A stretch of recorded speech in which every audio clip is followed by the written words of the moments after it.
There's a particular silence inside a bank when they think you might collapse.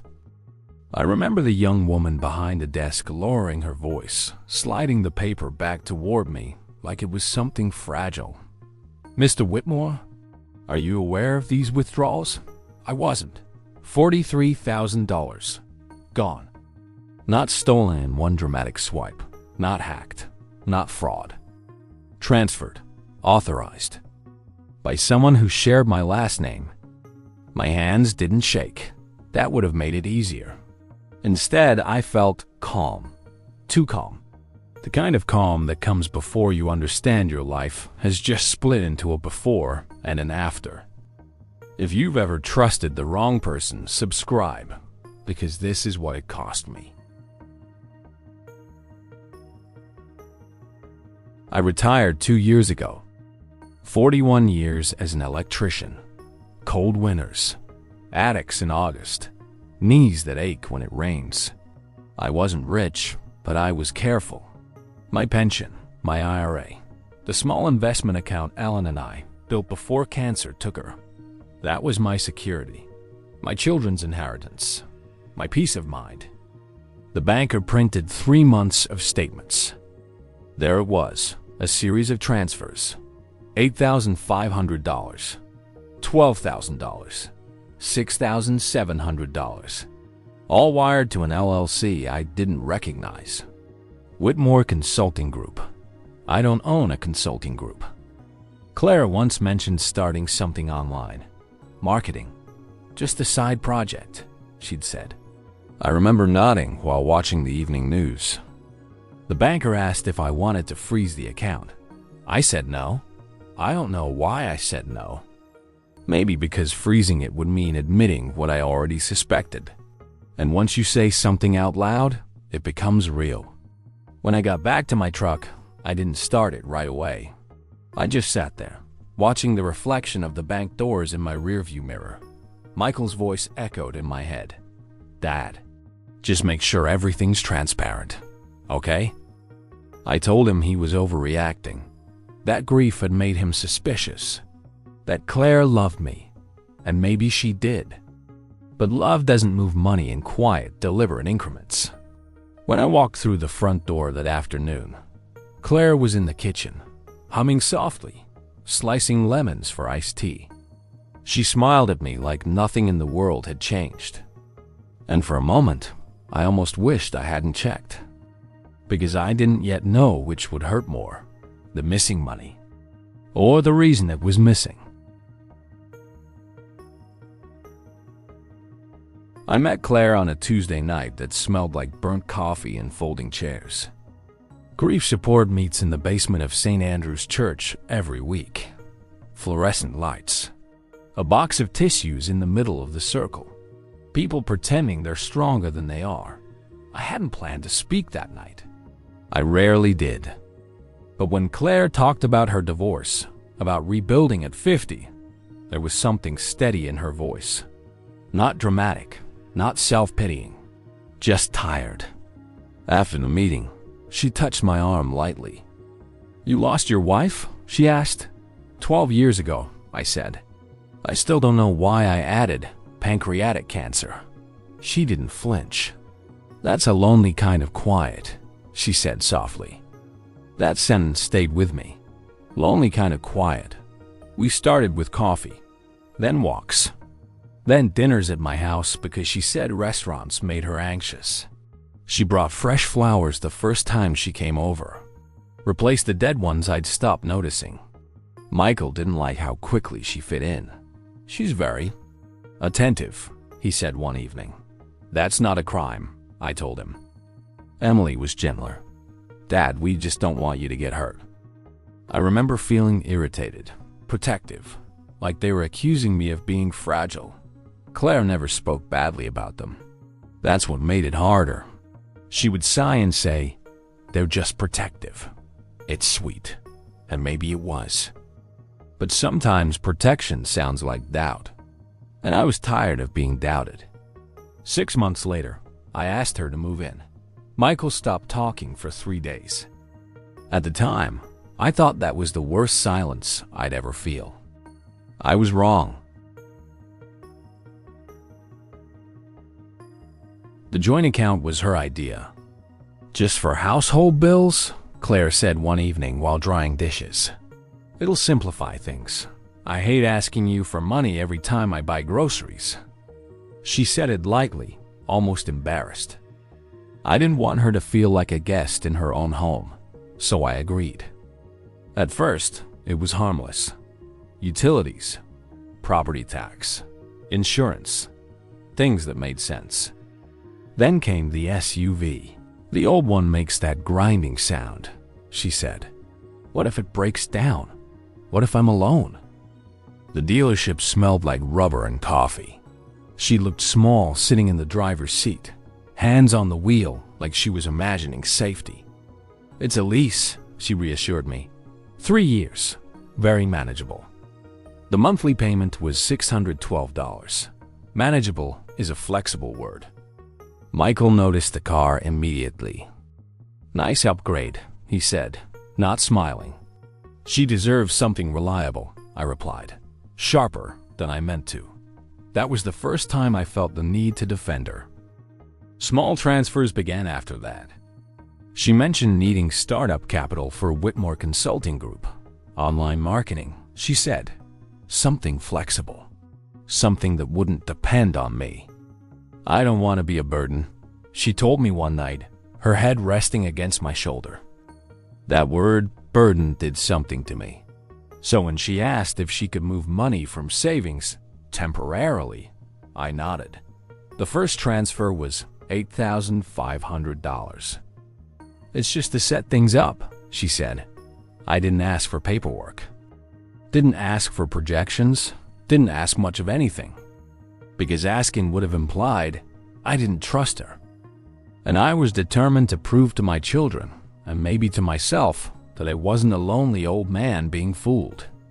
Looking back, I realized something uncomfortable. The money didn't disappear all at once. My backbone did. And I didn't even feel it happen. I didn't confront Claire the day I went to the bank. I came home, kissed her cheek, told her traffic was bad. That night, after she fell asleep, I sat at the dining table with my laptop and the printed statements. The house felt different. Same furniture, same soft hum of the refrigerator, but something in the air had weight. I searched the LLC name. Whitmore Consulting Group, registered 18 months ago. Owner, Claire Whitmore. Business address, a UPS mailbox 20 minutes from our house. 18 months. That was before we even married. I stared at the screen for a long time. There were 5 transfers total, all spaced out. Never large enough to trigger alerts. Always labeled as investment support. I tried to remember signing anything official. There were so many small papers over the past 2 years. Refinancing discussions, insurance updates, beneficiary adjustments. At some point, she'd started handling more of the paperwork. You hate this stuff, she'd say gently. Let me take it off your plate. And I let her. I printed everything. Tucked it inside an old folder from my tool bag, the one that still smelled faintly of sawdust and motor oil. The next morning, Claire poured my coffee and asked if I'd slept well. I looked at her hands. Steady, unbothered. How's the business going? I asked casually. She smiled. Slow start, but promising. Later that afternoon, I checked the account again. Another pending transfer. $6,700. Scheduled for Friday. That's when I realized something chilling. She wasn't done. And neither, I decided quietly, was I. I chose a Thursday evening. No distractions. No children visiting. Just the two of us and the low hum of the dishwasher. Claire, I said carefully, keeping my tone neutral. I noticed a few transfers from the savings account to the consulting business. She didn't freeze, didn't panic. She laughed softly. Oh, Dan, we talked about that. We did?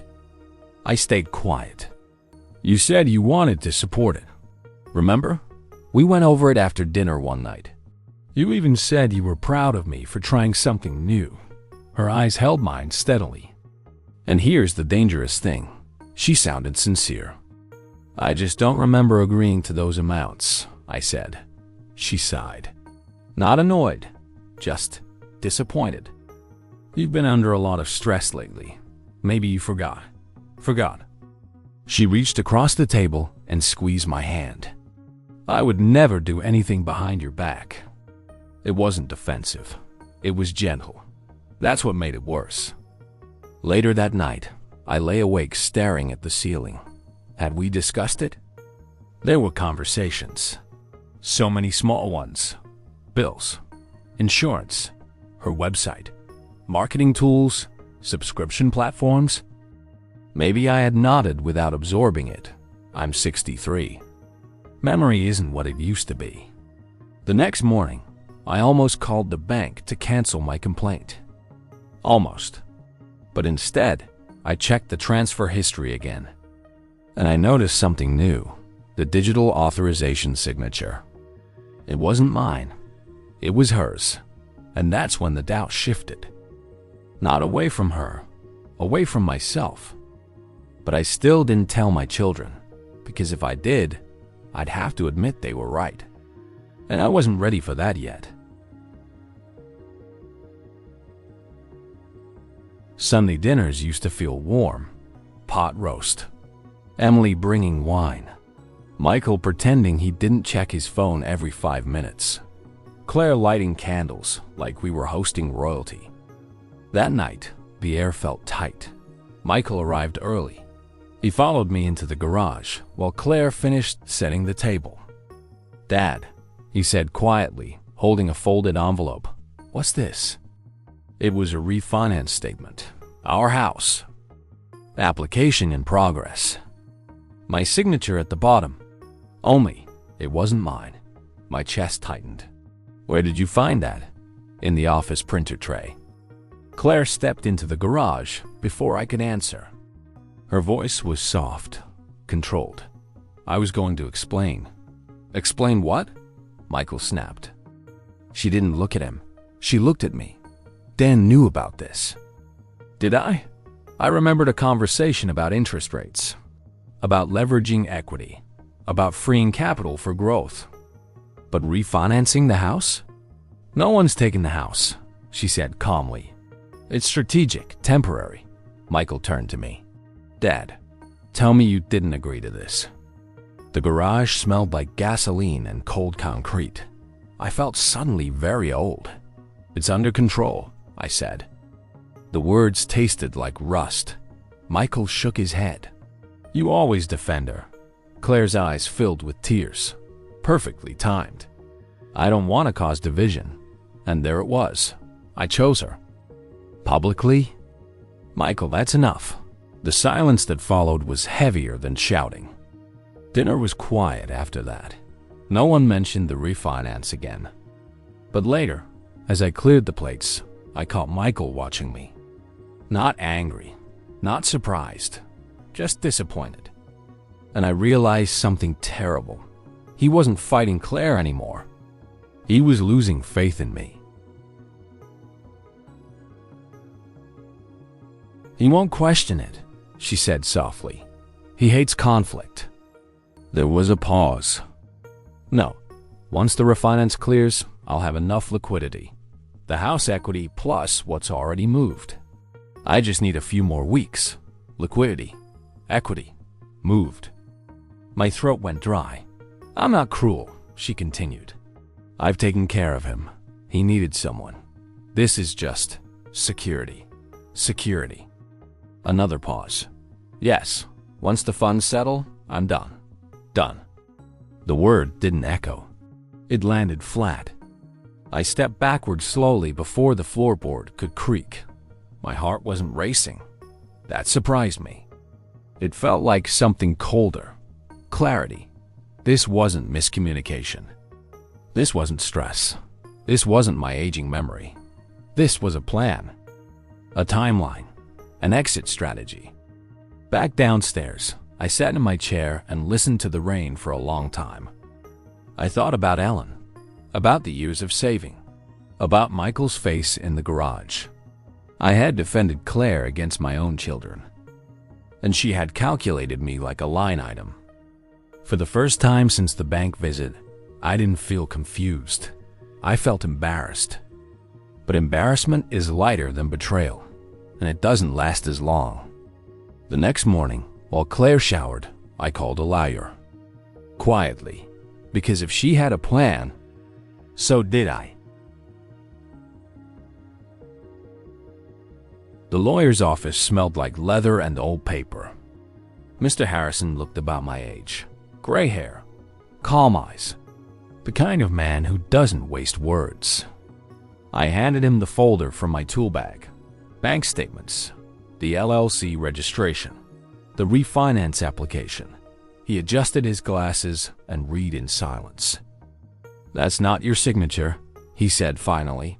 "No. She used a digital authorization tied to your joint account credentials. Legally questionable. Potentially criminal." The word criminal didn't feel dramatic. It felt clinical. He flipped to the refinance paperwork. "You were 3 weeks away from closing," he added. "Once that went through, she could have drawn from the equity line immediately." "How much?" I asked. "Based on current value, possibly $200,000. $200,000. My house, the one Ellen and I paid off over 30 years. The porch I repaired myself. The kitchen where my children learned to walk." Mr. Harrison leaned back. "You have options," he said. "We can freeze accounts, file for separation, prevent the refinance from proceeding." I nodded slowly. "And if I do nothing?" I asked. He didn't hesitate. "You'll lose more." That was it. No dramatic speech, no moral lecture, just math. As I left his office, the sky was clear for the first time in days. I didn't feel powerful. I felt tired. But there's a difference between tired and defeated. For months, I had been protecting Claire. That afternoon, I chose to protect myself. And the strangest part? It didn't feel like revenge. It felt like dignity. I went home early, because that night, I was going to stop pretending. It started raining again that evening. Claire was at the kitchen island, scrolling through her phone, when I placed a folder in front of her. She looked up slowly. "What's this?" "Documentation," I said. I didn't raise my voice. I didn't accuse. I just opened the folder. Bank transfers, the LLC registration, the refinance halt notice from my lawyer. Her eyes moved across the pages, and for the first time since I'd known her, she didn't smile. "You went through my things?" she asked. "No," I replied calmly. "I went through mine." Silence stretched between us. "You were going to leave," I said. Not a question. Her jaw tightened. I was protecting myself. From what? From being 60 and broke again, she snapped. From ending up alone with nothing. I gave you companionship, stability. I kept this house alive. I let that sit. And you were going to refinance it out from under me. It was temporary. Until you were done? Her face hardened. The softness was gone now. You would have been fine. You have your pension. That was the moment something settled inside me. Not anger, understanding. She had never seen this as theft. She saw it as negotiation. "You don't get to invoice me for love," I said quietly. The rain hit the windows harder. She crossed her arms. "What are you going to do?" "I already did it." I slid the separation papers across the counter. Her confidence faltered then, just for a second. "You're choosing your children over me?" "No," I said softly. "I'm choosing myself, and for the first time in 2 years, I didn't feel small." Claire moved out within 2 weeks. No screaming. No dramatic goodbye. Just boxes, silence, and a final look that wasn't regret. Just calculation interrupted. The accounts were frozen. The refinance was canceled. The LLC dissolved after legal pressure. I recovered most of the transferred funds, though not all. Some of it had already been spent. Money can be rebuilt. Trust is harder. Michael didn't say, "I told you so." That almost made it worse. We sat at my kitchen table one afternoon, just the two of us. "You should have listened," he said quietly. "I know." That was it. No lecture, no hug. Emily cried when she heard everything. Not because of the money, but because I hadn't told her sooner. "I thought you didn't trust us," she said. I didn't have a good answer for that. The truth was uglier. I didn't want them to see me as weak. Weeks passed. Sunday dinners resumed, but something subtle had shifted. They were gentler with me, more careful. I hated that. One evening, I stood on the porch Alan and I built together and watched the sun drop behind the trees. The house was quiet again, the lonely kind of quiet. But this time, it wasn't deception sitting across from me at dinner.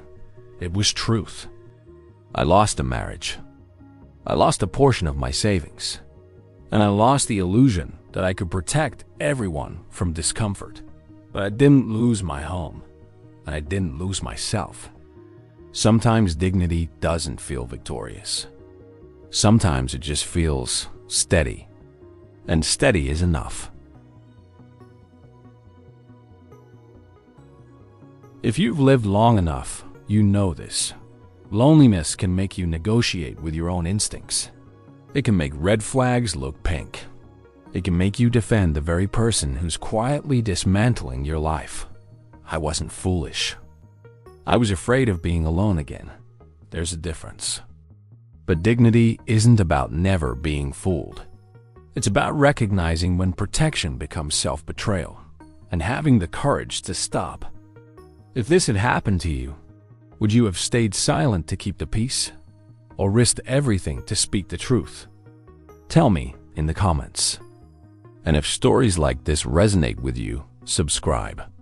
Because sometimes the quiet battles are the ones that matter most.